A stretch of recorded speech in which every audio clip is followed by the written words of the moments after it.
เก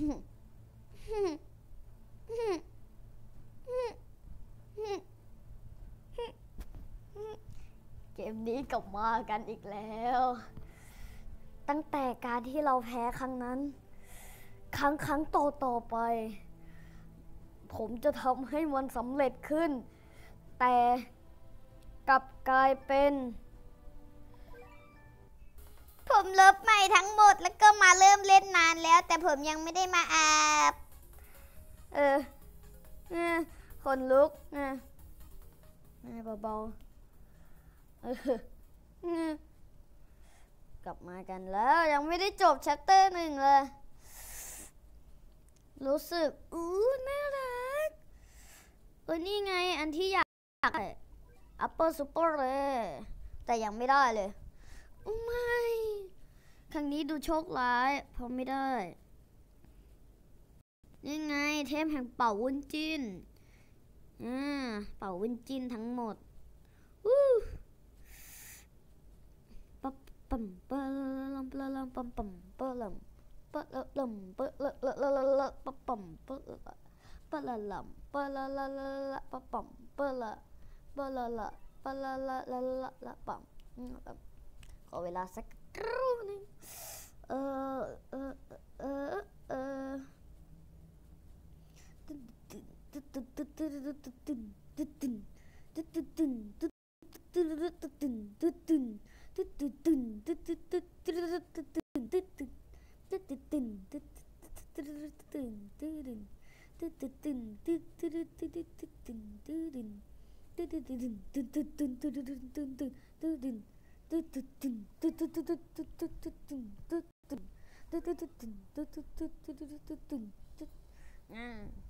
ว่าไงไอ้หนูน้อยเลเวลไม่อัพส่งมันไปขี้เกียจอ่านทีนี้ได้แต่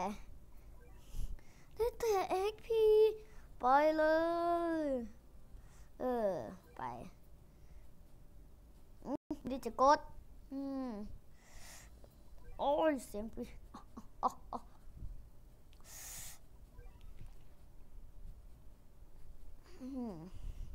ยังไม่ถึงจบเลย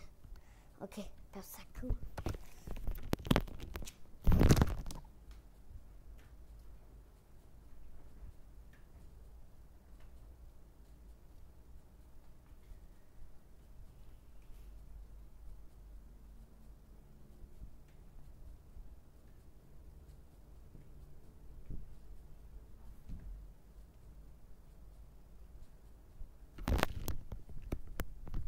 โอเค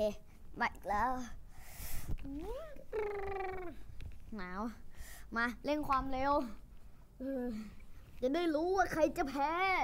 แต่สรุปด่านนี้ก็แพ้เหลือมากไอ้ช้างทั้งหลายตัวเข้าใจ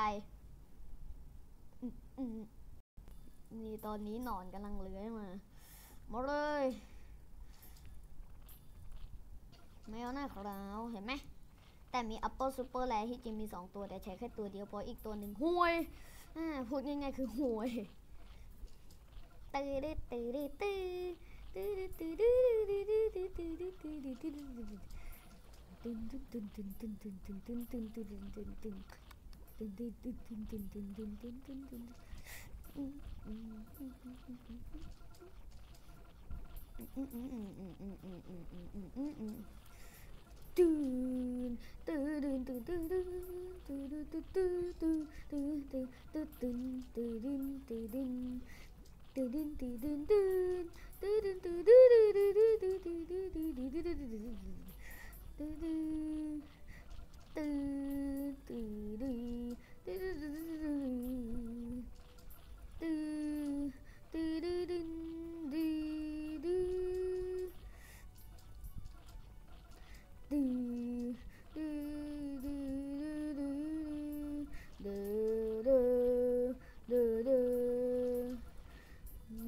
ีดุมตั้มดุมตึ้งตึ้งตึ้งตึ้งตึ้งตึ้งตึ้งตึ้ง โอ้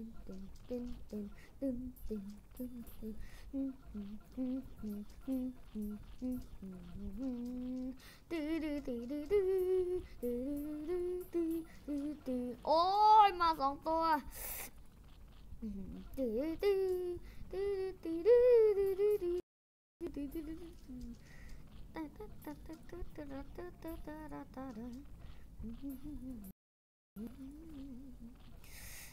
โอ้ my god โอ้ my god เล่นความเดิม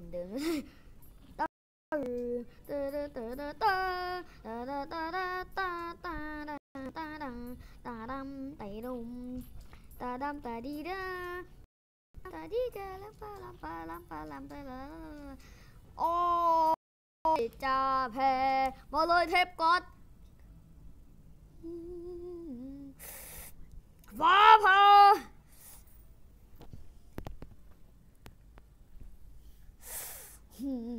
โอ้ให้ดูหมาตัวนี้เลยเห็นไหมหมาตัวหลังสุดตายหมดแต่ช้างไม่ตายมันยังไม่ตายโอ้ my god เราแพ้ไหมไม่ไปเลยควายขุดบอลกระทิงน้อยไม่ทีมค่ะไม่กดไม่ทันno ขึ้นมาแบบแง่ใช่ไหมเป็นหลักลวงแกหลักถือกับคนดูบอกแล้วมันเล่นแล้วก็แพ้แ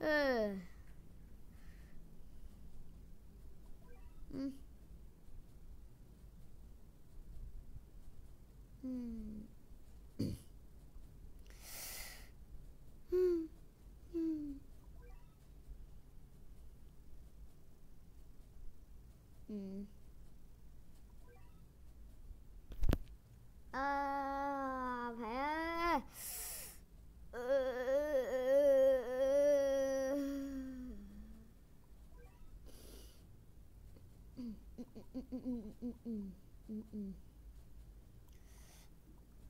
ซูเปอร์แล้วนี่ไงตัวที่ผมกล่าวถึงวางไว้ตรงไหนดีนะตรงนี้ไม่เอาตรงนี้นี่แหละแล้วก็กับตัวนั้นมันอาจจะไล่ฆ่าก็ได้มาเรือใหม่สู้ตัน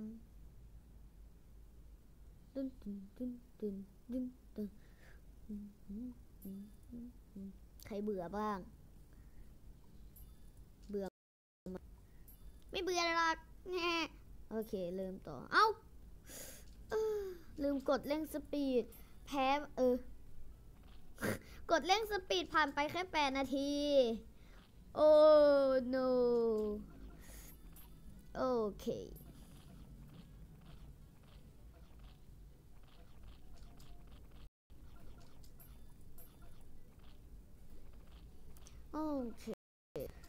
ชื่อคลิปเลยการเกือบเริ่มของ The Better Cat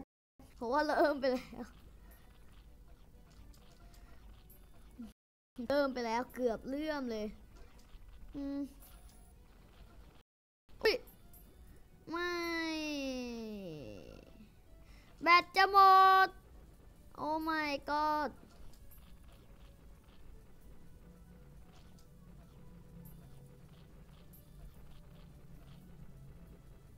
โอ้ไม่อะไร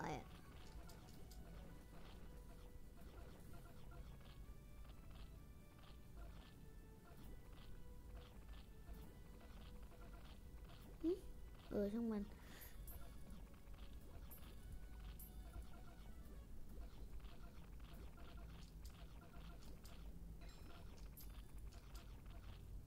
เห็นไหมแป๊บนึงสักครู่โอเคเมื่อกี้ไปเสียบที่ชาร์จแบตไม่ได้จะออกอ้าวเฮ้ย เฮ้ยทำไมนะ สายเกียนเซียนหรือเปล่าไม่บุกมันเจ้าแมวน้อยเอ๋ย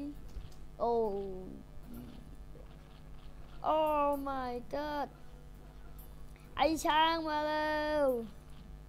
ไม่นะแมวของฉันต้องตายแบบสูญเปล่าเพราะไอช้างบ้านี่โอ้เย่โอ้ my god เราจะแพ้ไม่ได้เราต้องสู้เพื่อศักดิ์ศรีโอ้ปั๊บไม่นะ พังมันไป ทุกตัวตายทำเป็นมีความสุขแต่ดูตรงนี้คนที่กำลังจะตายจริงๆโอ้เพิ่งออกมาเองฆ่ามันฆ่าช้าง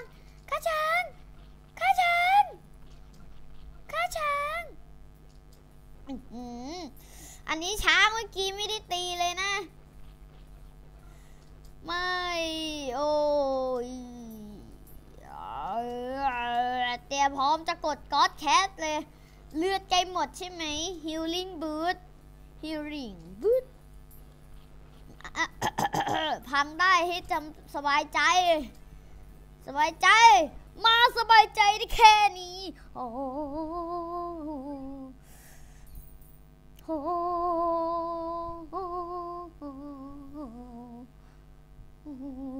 พลังแห่งหัวหน้าอกเพื่อฮิวให้ป้อมเราวิ่งดูแบบจะทำอะไรได้ทำได้แต่มันดูไม่ค่อยมีความบึกตัดตั้งตึน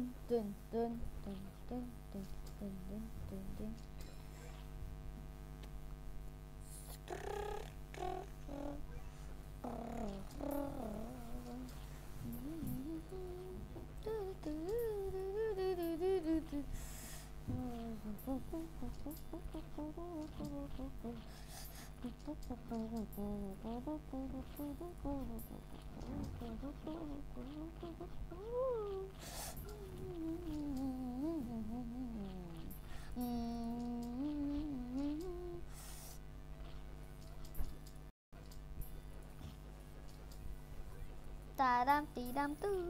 ตาดิมตีดำตาลา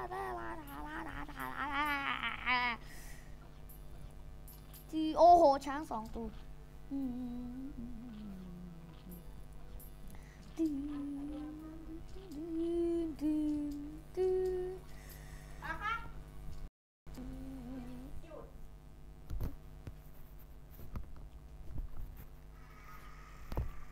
โอเคเกิดเรื่องมหันต์ไม่ได้จะกดออกกดเรื่องมหันต์แต่สรุปแล้วก็จะแพ้จะกดออกทำไมนี่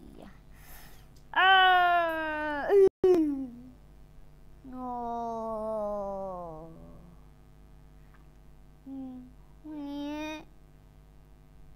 รอชาติหน้าเดี๋ยวค่อยเล่นใหม่จบคลิปแค่นี้โอเคใครแบบว่าอยากแบบเป็นคนดีบอกวิธีเอาชนะให้ด้วยเพราะขี้เกียจไม่ได้อัปเปอร์ซูเปอร์แล้วก็ทำอะไรไม่ได้นั่นแหละโอเคไปแล้ว